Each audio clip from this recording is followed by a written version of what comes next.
Tonight's tale is called Apartment 3B's Hidden Curse, When Silence Becomes a Threat. Listen carefully, because once you hear it, you'll never forget it. Chapter 1. First Whisper in the Hallway.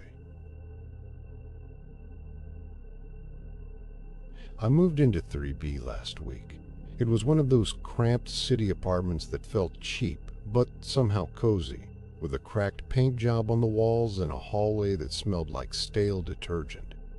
The landlord, Mrs. Patel, is a bit old school and always talks about previous occupants as if that matters. She was nice but had this vague warning, just keep the lights on and you'll be fine. That night, 2:15 a.m., I was scrolling through Reddit trying to kill the time after a long day at work. The hallway outside my door was dark, the stairwell light flickering. I heard a whisper, soft as a breath, saying my name. Emma? I froze. I told myself it was a neighbor, maybe Mrs. Self. O'Connor joking, but I didn't notice her door at that hour. I went back to my apartment and pretended it was just my imagination. The next morning I couldn't shake it, so I made a private thread in Reno Sleep just to vent. I typed something like, just moved into 3B and heard my name whispered. Anyone else have weird apartment stuff? My phone buzzed with a friend's message. Ugh, you okay? I laughed it off. That night, the whisper came back, louder, almost like a voice coming from inside my apartment. I could hear the syllables clearly. Emma, come here. I felt my heart pound in my ears. I grabbed my phone, turned on the flashlight, and stepped down the hall. The hallway door of 3B had a faint, carved symbol etched into the wood, almost invisible unless you squinted. It looked like a cross between a circle and a spiral, something that felt ancient. I almost felt like I was in a video game, a hidden password. I called my friend and she sounded shaky. I could hear the whisper cutting through the conversation, repeating my name. Emma, come here, Emma, it said again. My friend begged me to go to the police, but I was too tired and too freaked out to move. I heard a creak in the hallway, but there was no one. I felt like someone was standing behind the door, whispering my name. When I finally slept, I woke at 3:30 a.m., heart racing. I looked at my door, and there was a small handwritten note taped to the handle, "Welcome home." It was written in a tight, almost frantic hand. I flipped it over, but there was no back. I felt a sudden cold draft and thought I saw the symbol from earlier, but my vision was fuzzy. I checked the maintenance log Tom left when he came in. It had a note about odd disturbances in 3B, but nothing about voices. I also noticed a key card lodged in the lock of the hallway door, a piece of card I didn't see before. I don't know what to do. I don't want to move, but the hallway feels like it's listening, like it's waiting for me to open the door and see what's behind. I keep hearing my name in my head, and I keep hoping this is just some prank that stops when I admit it's too weird. If anyone else has an apartment that feels like it's watching, let me know. I just want to sleep in peace.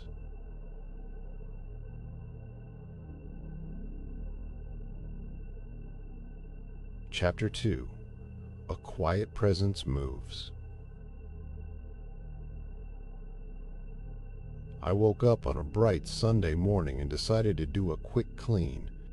I had my kitchen mug on the counter all morning because that's the only thing I kept in the living room that wasn't on the floor. When I walked in, it was on the floor, face down, as if it had just fallen. I didn't think too much about it until the next day, when I walked past the hallway. The hallway door to 3B sticks for a second, a familiar squeak of a lock that never quite opens. I give it a push, and it slides open by itself, revealing a dark space and a thin draft that feels like someone breathing in the room behind me. I swear I heard a soft exhale. I put the door back, closed it, and it sticks again. I can't tell if it was me doing something or the door playing tricks. That night, I was scrolling through some threads on my phone looking for tips on how to make a good espresso shot. Suddenly, my phone's notification bar flashed a message. "We see you." I didn't have any new messages, and no app had pushed anything. The screen flickered for a second, like a quick pulse. I stared at it, my heart thudding. I tried to ignore it, but then the thud came. A single heavy bang at 2:30 a.m. from the living room. The air in the apartment got colder, and even though the door was shut, a gust slipped through, as if someone had turned the window. I called Mrs. Patel, the landlord, who was always the most blasé about quiet building complaints. "Hey, is everything okay?" she asked. I told her I felt watched, which made her look like she'd just read a line from a movie. "Buildings are quiet," she said, shrugging. "If you want a roommate, I can try to get one for you." I was left with a strange, almost tangible unease that didn't leave. Later that afternoon, Tom, the maintenance guy, knocked on my door. He said he was fixing a loose light fixture in the hallway. Someone moved the fixture earlier, he mentioned. I didn't know who had the time to do that. I was only a few feet away from the flickering light I'd seen that night. It made the hallway feel more like a stage where someone else was performing. When the clock struck 3 a.m. again, I woke up to a rhythmic tapping on the window. I checked the glass. It was slightly fogged, as if someone had breathed on it from the other side. The tapping kept going, slow, steady, like a metronome. I reached out, but the door was locked and the window was shut. The tapping stopped as abruptly as it began. My chest felt tight, my breathing shallow. I've never had a place feel so alive. The things that were supposed to be mundane, a misplaced mug, a door that opens on its own, a notification that makes no sense, have all become part of a pattern that feels like a presence is watching and moving. Every small disturbance feels intentional, like a signal from someone or something that wants to be noticed. I keep telling myself it's just my imagination, but each time I check the hallway, the door slides open again, and every time I glance at my phone, the screen flickers. I don't know what to do. If anyone has an apartment that feels like it's watching, let me know. I can't sleep.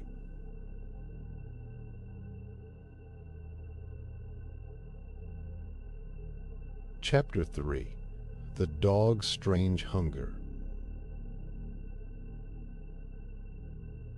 I still remember the smell of fresh coffee in the hallway that morning, the way Mrs. Rest, O'Connor's dog, a scruffy terrier with a black and tan patchy coat, slipped past my door like it owned the place.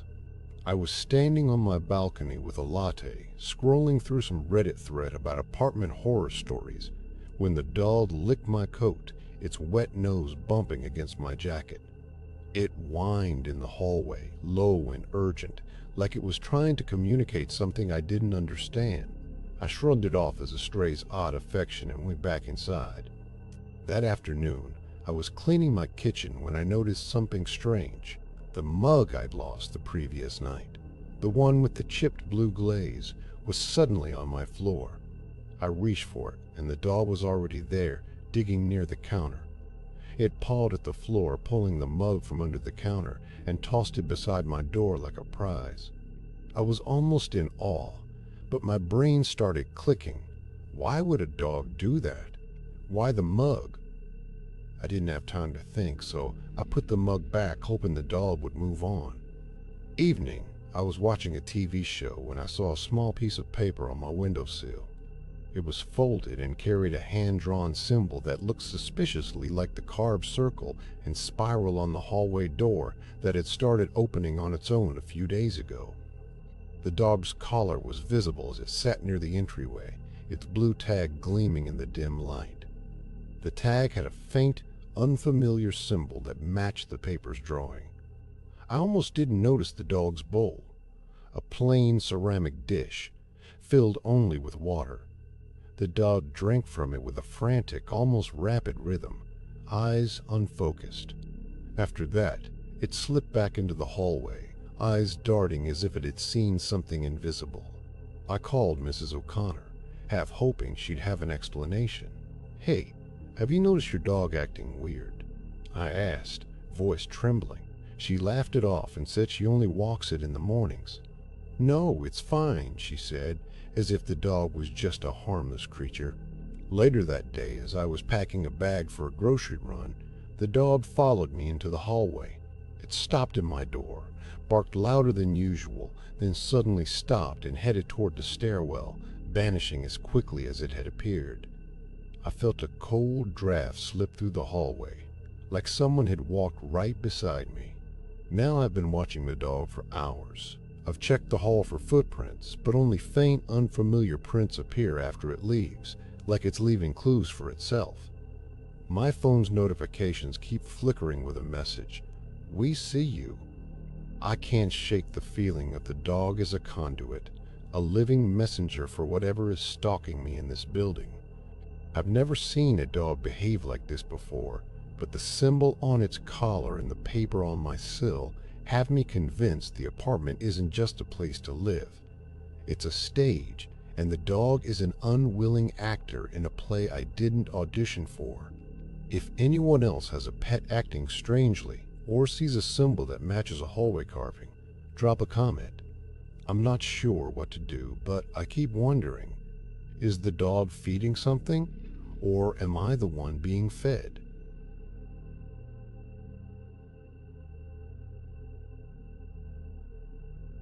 Chapter 4. The Unseen Liquid begins. I'm writing this in the middle of the night because I can't sleep. I've been noticing a thin, blackish sheen on my kitchen floor since midnight, something that wasn't there when I first moved in. It started as a faint line that spreads across the tiles the moment I step, almost like the floor is breathing. I thought it was a spill from my coffee, but the line keeps growing and never quite dissolves, even after I mop. The dog, Mrs. O'Connor's terrier I still call it because I can't remember its name, has been a constant companion in the hallway. This morning, I checked his water bowl, which I had filled with plain tap water the night before, and it was filled with this same dark liquid instead. The dog licks it, leaves a slight wet trail on its paws, and then sprints back to the hallway as if something is guiding it.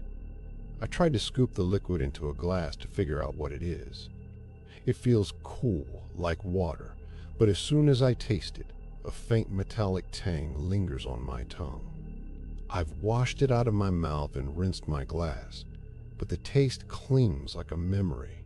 When I'm heading back to my unit in the late afternoon, the streak follows me. I traced it along the hallway door frame, and it's a narrow line that runs up and down the frame like a ghost following my footsteps. I can't tell if it's coming from the building's plumbing or from somewhere in the walls. I didn't even notice a damp patch on the door frame until I got to the front door. The streak meets my unit and seems to bleed into my living space. Later that evening, the liquid shows up on my windowsill. It pools in a shallow spot, then leaves a faint oily film that won't wash away with a towel. I scrubbed it with soap, but the film remains, a slick reminder that something is still there, unseen and unhelpful. This is when I really start to freak out. I went to bed after a long day of checking my phone for any weird notifications and slept like a log. At least until I woke up to a small puddle on my closet floor. The liquid has seeped into the closet and it's expanding. At first it was just a few inches, but as I sat up, it spread a bit more, like it's growing on its own. I can't explain how it got there. I didn't touch my closet. My shoes never slipped on it, and there's no drip from a pipe or a leak. I tried to test it again in the morning. I put a glass in my hand, pressed it to the puddle, and drank. It felt like water, cold and refreshing, but the metallic taste is real and sticks around even after I rinse it out with hot water. I can't tell if that metallic taste is a clue or just an alarm that something else is happening. I've checked every faucet, every pipe, every little leak, and I've found nothing. The building has no known plumbing issues. No contractor has come by in the last few weeks. The liquid seems to appear where I am and follows me. I have a feeling that the dog is somehow drinking it too. That makes the whole thing feel less like a random mold problem and more like something living inside the building, feeding on something invisible. I still have no idea what it is. The next time I go to the hallway door, I might feel like the liquid is reaching out, as if the building's hidden force is trying to take control of the basics: water, floor, pet, before it does anything bigger. I can't sleep tonight because every time I look at the floor, the line looks a little thicker, like the walls are watching me.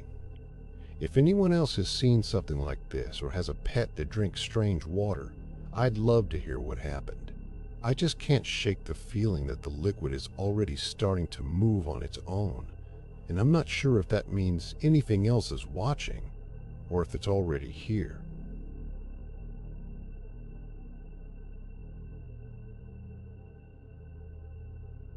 Chapter 5.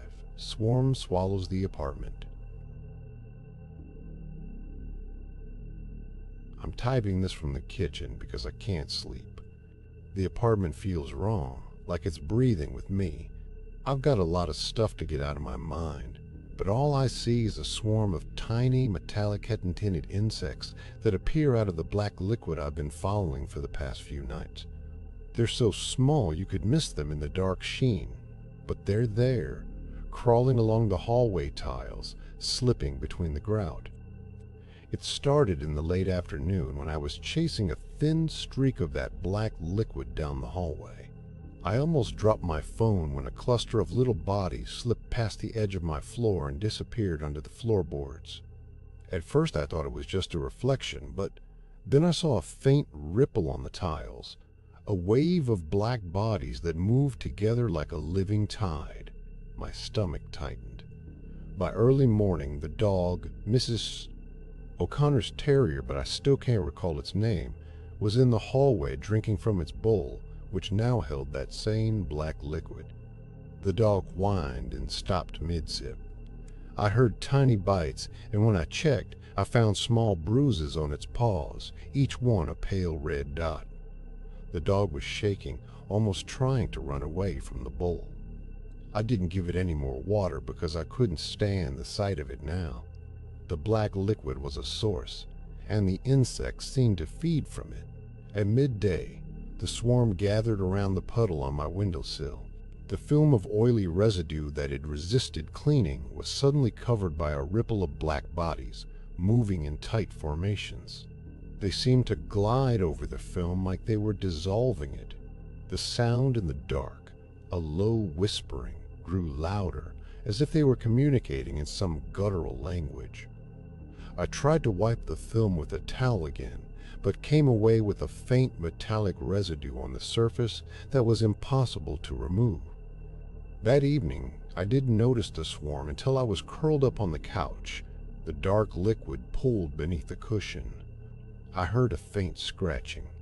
The swarm burrowed underneath the couch, slipping through vents and gaps, spilling into the closet.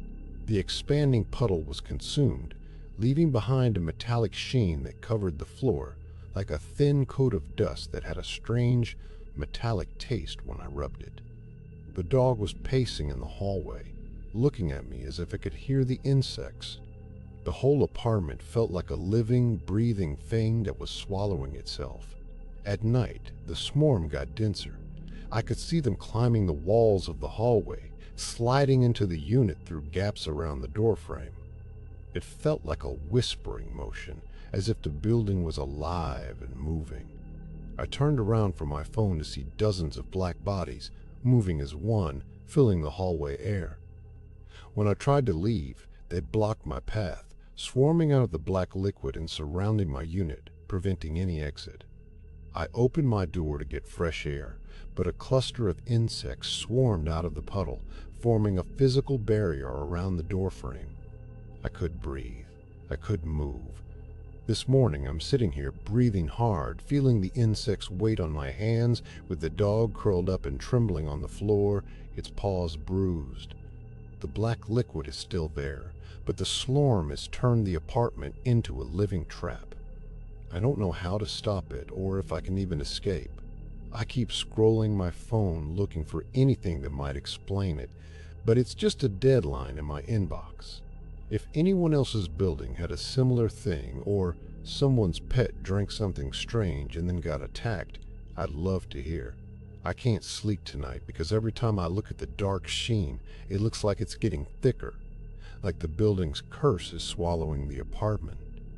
If this is just the start, I don't know what's coming next. The swarm is there. It's already moving through surfaces, and I'm scared the whole place might just disappear. I've been staring at the floor for what feels like forever. It's the same black sheen that's been creeping along the tiles, but now there are tiny metallic kitten-tinted insects hidden in it.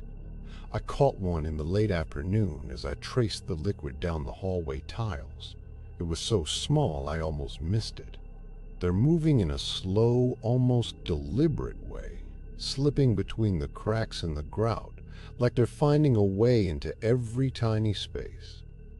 I didn't think it was that big of a deal until I went to the dog's water bowl, Mrs. O'Connor's terrier.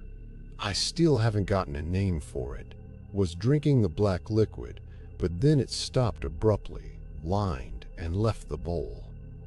I went back to check, and there were a few insects biting its paws, leaving small bruises. The dog shivered and kept staring at me like it didn't understand what was happening. I didn't give it any more water. I couldn't watch it. At midday, I noticed the swarm gathering around my windowsill puddle. They moved in tight formations, covering the oily film in a ripple of black bodies. It was almost hypnotic, the way they moved together like a living wave. I wiped the film with a towel, but the insects were already on top of it, and they were covering the entire surface. When I looked down, I could see a faint metallic residue left behind, like a thin film that clung to the floor. It made me think I was looking at something other than just insects. That evening, in the dark, I heard scratching noises under my couch. I had no choice but to look. The swarm burrowed beneath the couch, then spilled into the closet. They seemed to consume the expanding puddle, leaving behind more metallic residue on the floor. It was weird. The black liquid was turning into a living, consuming swarm that could go anywhere. The dog was pacing in the hallway, looking at me as if it could see me, trembling. By night, the swarm became denser. I could feel them in the air, a whispering motion, the faint sound of thousands of tiny wings or legs. They climbed the walls, slid into my unit through gaps around the door frame. I could hear them. I could feel them. I tried to open the door, but a swarm swarmed out of the black liquid, surrounding my unit and blocking my path. It felt like a physical barrier, the way it pressed against the frame. I couldn't open it, couldn't get fresh air. The whole apartment felt alive, as if it was swallowing itself and everyone in it. I can't tell if this is some prank or a building with a curse. The fact that the swarm follows the black liquid, moves through surfaces, and seems to have no visible source is terrifying. I tried to call a friend, but my phone screen stayed dark, no notifications. I've never seen anything like it. I've no idea what to do. I keep hearing the whispering motion of the swarm in the hallway at night, and I can't shake the feeling that if it's getting bigger, it might just swallow me whole. If anyone else has had a swarm like this, or a pet that stops drinking after something weird, let me know. I'm not sure if I should keep sleeping in here, or if I'll just be swallowed next.